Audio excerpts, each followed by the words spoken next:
So in this video, I'm going to be showing you how to balance chemical equations. So in case you don't remember from Intro to Chemistry, I'll start with an explanation of what a chemical equation looks like. So I have a chemical equation written down here. Now, as you can see from up here, the reactants are on the left side, meaning that's what we use to react together, and the products are on the right side. That's what we get after the reaction occurs. And in this chemical equation, we have C6H6 plus oxygen becomes H2O and CO2. So it's just saying that these things become these things, basically. That's all a chemical equation is. Now, in a chemical equation, both sides have to have the same number of each element. That's a very important aspect of a chemical equation. So what I mean by that is if you look closely here, you see there are 6 carbons, right? C6 tells you there are 6. This one, there's only 1 carbon. So there's clearly not the same number on both sides of each other. Now the question we have to ask now is, how do we get them to be the same on both sides? I've had some people say they think that they just add them, but that wouldn't be correct. You can't just add chemicals like that, because that would be saying that more things are products than actually are. There's no stray carbon in this reaction, it's just these. So instead what we have to do is we have to work with these things and basically increase the number of carbons and the number of oxygens and hydrogens so that they match on both sides. And we'll do this by adding coefficients in front of them. And what I mean by that is, let's say I put a coefficient of 3 right there, right in front of the C6H6. What that means is that there are 3 of this molecule right here.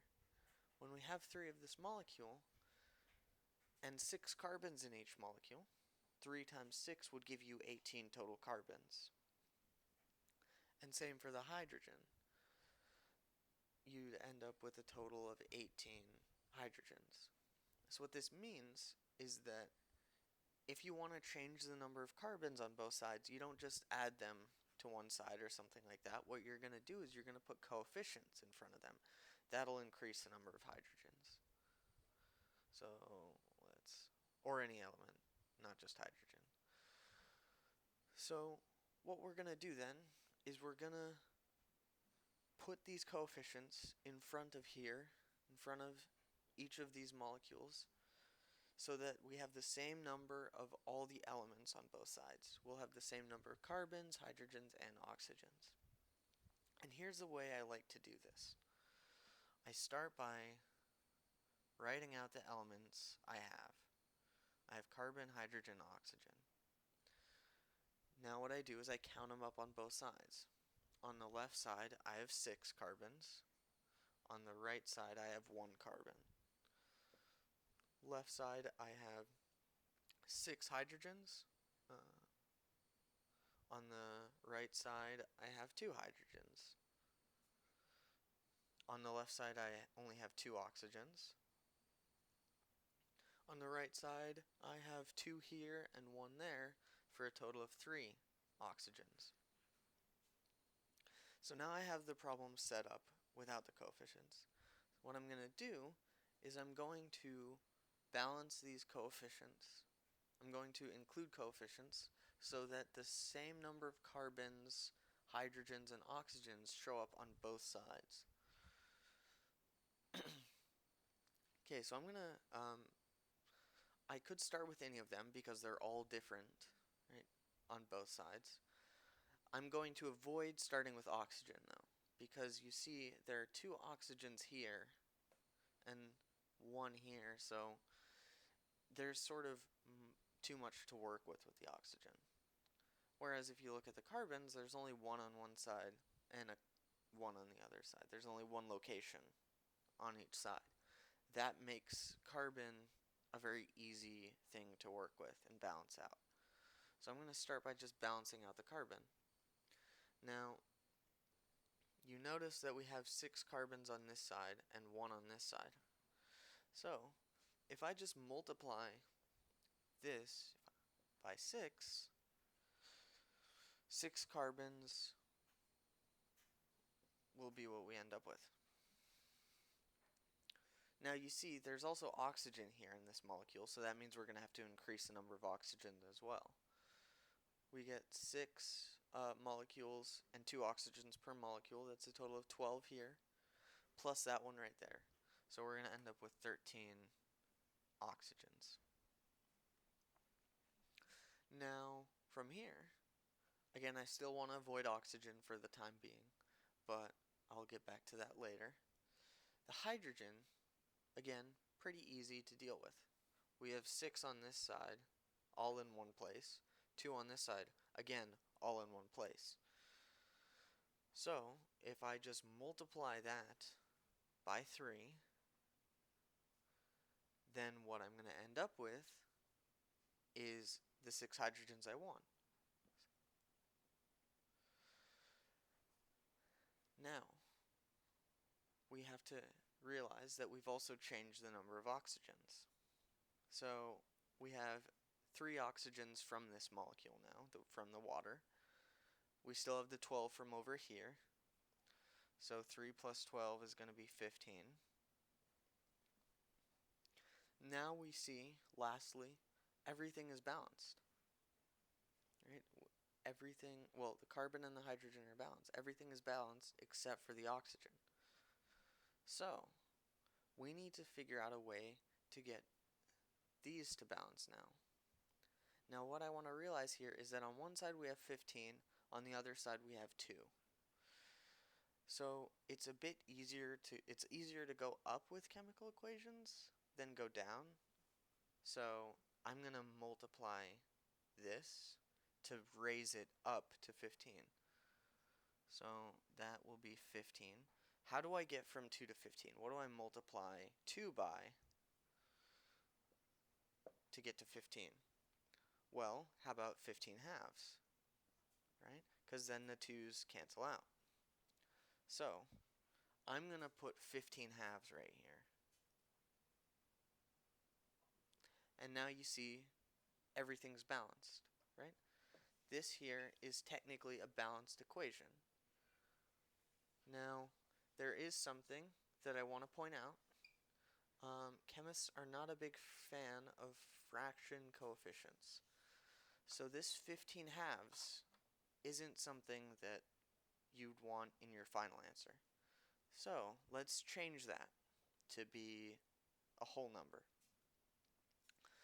If we multiply everything by 2, remember, just like in math, if you multiply one side, you have to multiply another side. So you have to multiply everything by 2. If you multiply by 2, the 15 halves and the 2 are going to cancel out to be 15. So let's multiply everything by 2. This has a coefficient of 1, an implied coefficient of 1. So multiply that by 2, you get 2. 15 halves times 2 is going to be 15. 3 times 2 is 6. And then 6 times 2 is 12. So this is the answer that you would have, that you would put down on paper. This is your final answer. And that's basically the gist of balancing chemical equations. I'm going to use one more example though, because there's a little shortcut you can take in some situations.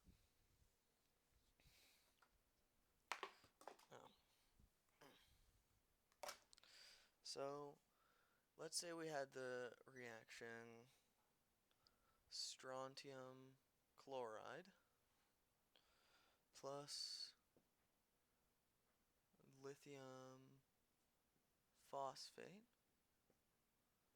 becomes, what does it become? It becomes strontium phosphate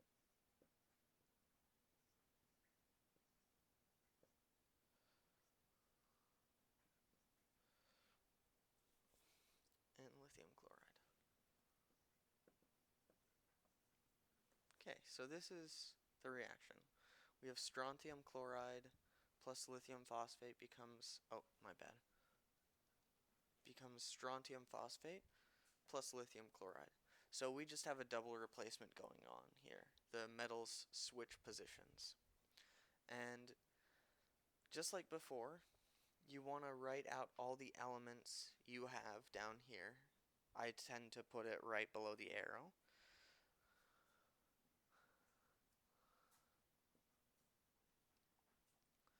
But there's a bit of a shortcut we can take here. If we notice that the phosphates are not broken up into different groups, then we don't, like it, on one side and the other side it's still a phosphate, it's not broken up in the reaction, then we don't have to take into account each of the separate elements. We can just think of it as one whole group. So that's a shortcut I wanted to show, and this will actually make it a bit quicker later on. So when we count up the numbers, we have strontium, we have 1 here, 2 chlorines, 3 lithiums, and 1 phosphate, and then 3 strontiums, 2 phosphates,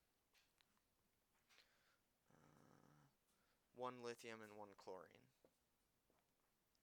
And we want to get everything to be balanced. So I'm going to start right off the bat by balancing the strontium at the very top, because you see it's only in one place on one side and one place on the other side, so that's an easy target. Now this is a 1 and that's a 3, so if we multiply this by 3, we've gotten that to be 3. What we also want to realize though is the chlorine multiplies as well. We have 2 chlorines per molecule and 3 molecules, so that's going to be 6. Now let's try and balance the chlorines now. We have 1 chlorine on this side and 6 on that side, so if we multiply this side by 6 right here, that's going to give us the 6 we're looking for. Now again, we want to take everything in the molecule into account, so there are also going to be 6 lithiums now. Now lastly, regardless of whether you look at the lithium or the phosphate, you should notice that if we multiply this by 2, we're going to get the same coefficients on both sides, or the same number of elements on both sides. So we multiply that by 2, and now we're done with this problem. Now I always encourage you to, at the end of it, count up all your elements and make sure that you counted everything correctly. I did it off screen, so I'm not going to do it here. But I always encourage you to double check with this sort of stuff. It's really easy to just count them up and make sure that you have the same number. And that's basically the gist of balancing chemical equations.